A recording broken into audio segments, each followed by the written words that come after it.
Right, yeah, I'm Riaz Labad. I'm the admissions coordinator here at TEDI-London. I've been working in admissions for the last 7.5 years, so that's both in private and public higher education organizations.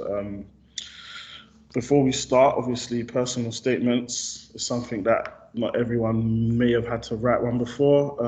Obviously, everyone here is obviously interested in what a personal statement is. So we're just going to run through exactly what a personal statement is and kind of just introduce the idea of it should include. So what is a personal statement? Essentially, a personal statement is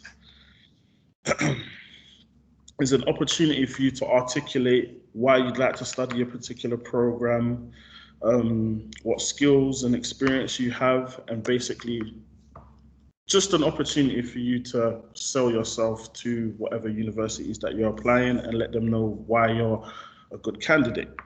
Before you start, um, I'm just going to run through some things that I feel are integral when considering for you to consider when writing your personal statement. I'd just like to highlight that obviously I've had to write a personal statement before, and it is a very important part of the process of applying, and admissions officers do obviously take what you're saying into consideration when they're making decisions. So it's an important part of the process, and these are just some tips that I have to kind of guide you along the way as to what I feel make a good personal statement and what you should include. So planning for me is the most important part. Before you start, make sure you plan. So that includes kind of highlighting a structure of what your personal statement should include. So for me, every good personal statement should have an introduction. Your introduction should kind of just introduce yourself to whoever it is you're writing a personal statement to. Your main body obviously is going to contain all of the information in regards to why, how, all of those good stuff about yourself. And then a conclusion, basically, as you can see, is just reinforcing your enthusiasm and commitment to study at higher education. Um, so, bear with me 1 second.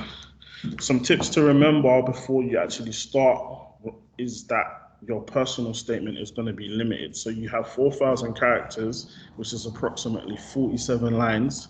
It's not a lot, don't get me wrong, but you have a limit on how long your personal statement should be.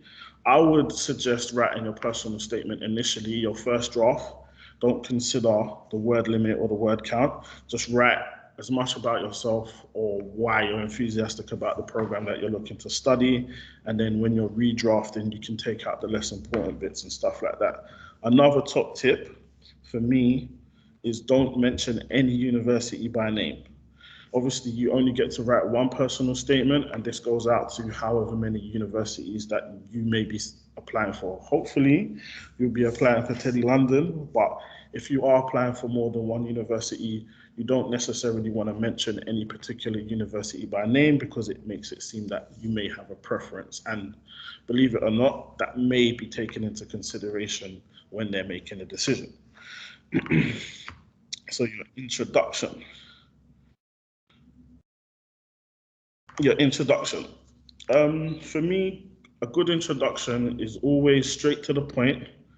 Um, it should have a bit of a personal touch, but at the same time, there are some cliche statements that we would suggest that you avoid when writing your personal statement. So I've got on the screen now some examples of cliche statements to avoid. So, for example, from a young age, for as long as I can remember, I am applying to this course because I've always been interested in.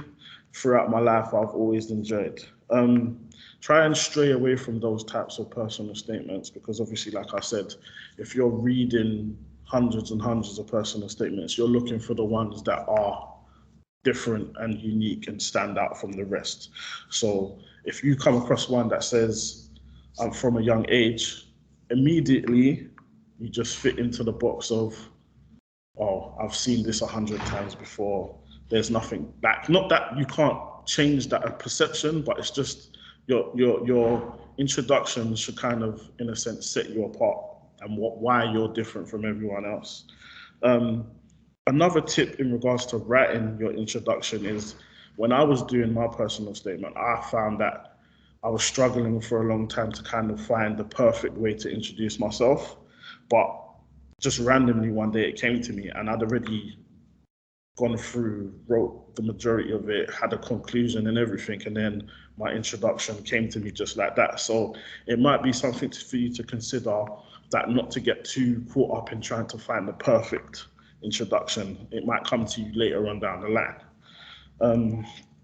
So just going back to the structure, we're going to move on to the main body now.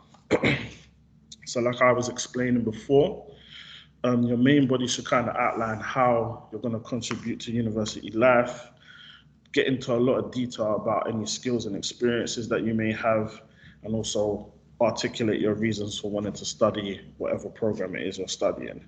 I'm going to pull some questions that may help guide you. Obviously, these are TEDI-London specific, but cater them to whatever university or whatever program you're studying for when you're writing. So why? Why are you interested in the program you're looking to study? What excites you about that particular program? What attracted you to wanting to study at university? So you don't have to say what attracted you to the university, because like I said, you don't want to be mentioning any university by name. So what attracted you, what attracts you to higher education? Why do you want to study beyond college? What relevant skills and experiences will you bring to the program? So again, that's an opportunity for you to kind of sell yourself. One important one that I feel you can also go into a lot of depth in regards to, like, explaining how has your education helped prepare you. So were your college courses relevant to what it is you're looking to study at university? Even if they're not, just talk about how education in general has helped prepare you for life after college and life as a university student. Again, going back to your hobbies, what relevant hobbies and interests do you have, and what skills have they helped you develop? Again, another opportunity for you to sell what you're good at. It's all about making sure you're highlighting your strengths. And finally, a question to help guide you is, what would you like to achieve after completing the program? So kind of just looking at your overall long-term ambitions. If you're studying for 3 to 4 years at university, obviously you would like to develop a certain set of skills in that particular field. What do you want to achieve once you've left university? That's something that I guess for us at TEDI-London, we've highlighted that there's a shortage of engineers, and we're hoping that our cohort go on and go on to achieve great things within, like, building stuff within our local communities and, like, being positive engineers for the future. Just another thing to consider when writing the main body of your personal statement, be honest. Like, if you've had any obstacles in life, whether that be pertain to your health or family situations that have obviously been an obstacle for you in achieving your academic goals, don't stray away from mentioning those, because as I said, it is about you, it's about your journey, it's about making sure that the person who's reading gets a full understanding of you and whatever it is that you've experienced. So for me, I wouldn't stray away from excluding that. Include it, make sure that you're highlighting that despite these circumstances, I was still committed and I was still determined to make it, irrespective of what I've had to go through. And that again kind of shows that you're a passionate person. I'm going to move on to the conclusion. Again, like I said in the introduction bit, you want to reinforce your commitment and enthusiasm. For me, your inclusion is a part of the personal statement that you, in a sense, get an opportunity to talk about any extracurricular activities that you've partaken in that pertain to the program that you're studying. And it kind of just gives you an opportunity to show any enrichment, further enrichment that you've done to kind of, again, prepare you for university life and show that you're a passionate student or prospective student, so to speak. When writing your personal statement as well, try to, as I've got on the screen, we call it the ABC method. So you want to talk about an action, a benefit, and then kind of like a course. So the sentence says, I participated in various building products at the engineering club in my college, which helped me develop an analytical mindset and computer skills. And I will use these to contribute to class discussions and come up with solutions to the projects presented to me at university. So that's kind of like a good example of how to include the ABC method when writing your main body and your conclusion.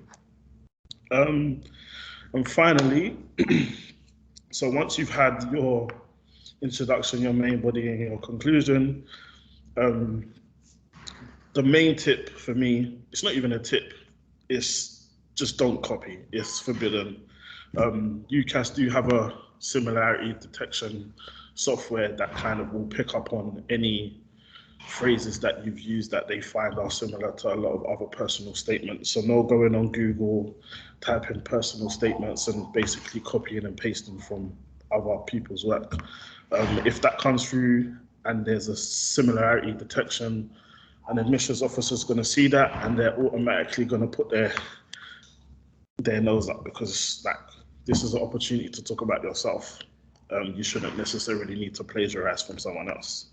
Obviously, again, when you're redrafting, make sure you're staying within that 4,000 characters. Although it is about you and you want to sell yourself, try to keep it like straight to the point. Be careful with your humor or quotes or anything unusual. Keep it simple and concise. And again, like I said, when redrafting, make sure you have a number of people read it, proofread it for you. Make sure that you're getting feedback from these people, and always leave plenty of time to redraft after receiving feedback.